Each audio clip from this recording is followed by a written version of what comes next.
Superboy number 9, written by Scott Lobdell and Tom DeFalco, art by R.B. Silva. This is part 2 of the Culling, with part 1 being Teen Titans Annual number 1. And that issue left off with, after they had beaten all of the teenagers who were there in the Culling with them, the Teen Titans and Legion Lost, who I'm just going to call Teen Titans for the sake of this story, are now fighting against the Ravagers, which are all evil baddies who work for Harvest. Anyway, this issue opens up, and the leader of the Ravagers, Warblade, is like, oh, you guys are pretty smart at getting all those teenagers knocked out, and instead of having to kill them. And then this one Ravager named Ridge is like, oh yeah, you guys sure are a rude lot. And then Warblade just tells him to shut up, which is kind of like a running joke, strangely enough, where Ridge is just told to shut up by Warblade over and over again. But anyway, they're like, all right, let's go fight some Ravagers. And then Red Robin gets in between. He's like, no, we came here to help. They're still just teenagers. We can help. But, like, at least 2 of them are in their 30s. So, no. But regardless, they still have to fight, but they're, not aiming to kill or whatever. So, at one point, like, immediately as soon as the battle starts, Superboy just grabs Warblade and just pushes him through walls, like, away from everyone else, just gone. And Red Robin's about to send Solstice out to go get him, but then Tyrock steps in and is like, how about we send Dawnstar? Her whole thing is tracking. And he's like, all right, cool, but don't you ever tell me what to do again. So then Superboy's trying to fight Warblade and basically just pushes him into a lava pool where he's able to survive, but he figures Warblade might melt because he's made of, like, metals. But of course he doesn't, because it can't be that easy.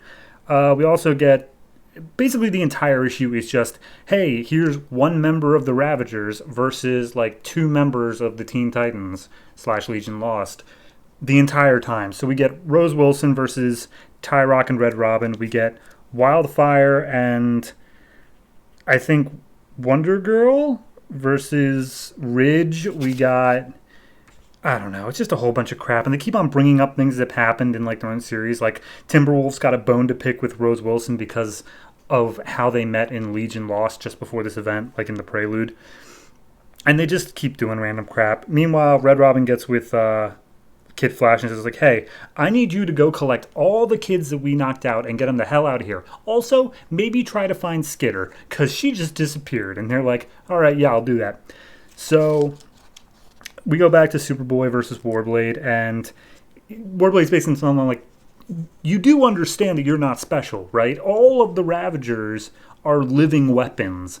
Like, you're nothing special here, Superboy. That's why it is your destiny to join us. And then Dawnstar comes in and just takes Warblade away, just away from the fight, and drops him off saying, like, well, destiny's overrated. So then, I'll get to it. It's the weirdest pop-up here. So Kid Flash is running around with Tellus and Chameleon Girl, just collecting all the kids and saving them. And then, skipping ahead a page or two, as Kid Flash is doing this, Timberwolf comes and attacks Kid Flash because he's angry about something Kid Flash had done in his past, but of course Kid Flash is completely unaware of this. So he's like, what did I do? You know something about me? And Tellus just stops Timberwolf and says, like, hey, don't worry about that. Your future's your own. Bye. And he's like, what just happened? So then we get more of Warblade versus Dawnstar, except now it started snowing in this underground magma pool. It's just snowing now. They don't even try to explain that.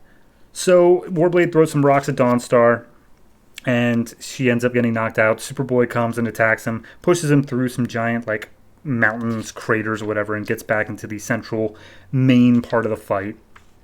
And then as he's about to, like, really lay into Warblade, the stretchy dude named Hunter Bryce from, like, 6 issues ago in Superboy, the one who had the really overattached girlfriend that he was all lovey-dovey with, apparently he's part of the Ravagers, and he's like, you ruined my life, Superboy, that's why I joined the Ravagers, now I'm going to kill you. And then Warblade just shows up, stabs him through the stomach, and says, like, you didn't kill this guy when you met him before? Look how weak he is. I killed him right now. Anyway. And I'm like, what in the hell just happened? So then we get another rock thrown at Warblade from Dawnstar, and that's enough to apparently just knock him out. Lava didn't do it. Being pushed through mountains didn't do it. But Dawnstar threw a rock at his head. And that's enough to do it. Okay. So, the fight continues on, and apparently they literally don't even show it happening. They just say, and the Teen Titans and Legion Lost have turned the tides, and they've taken out the Ravagers. And then Superboy comes in carrying Hunter's body, and he's like, I couldn't save this teenager Red Robin. And he's like, it's not your fault, Superboy. You did the best you could. And then as soon as he makes a pact of going after Harvest and blah, blah, blah, who shows up but Harvest himself and says like, oh, well, you all have enjoyed your momentary triumph over my Ravagers, but now I am here, and it is time for you to die. Continued in Legion Lost number 9. So in terms of the story itself, it wasn't awful. It wasn't great by any means. My biggest issue here is that, like, this is such a paint-by-numbers story. Like, issue 1 was just, okay, you have to fight all the teenagers, and the rules say you have to kill them. But, of course, we're not going to kill them, so we're just going to defeat them.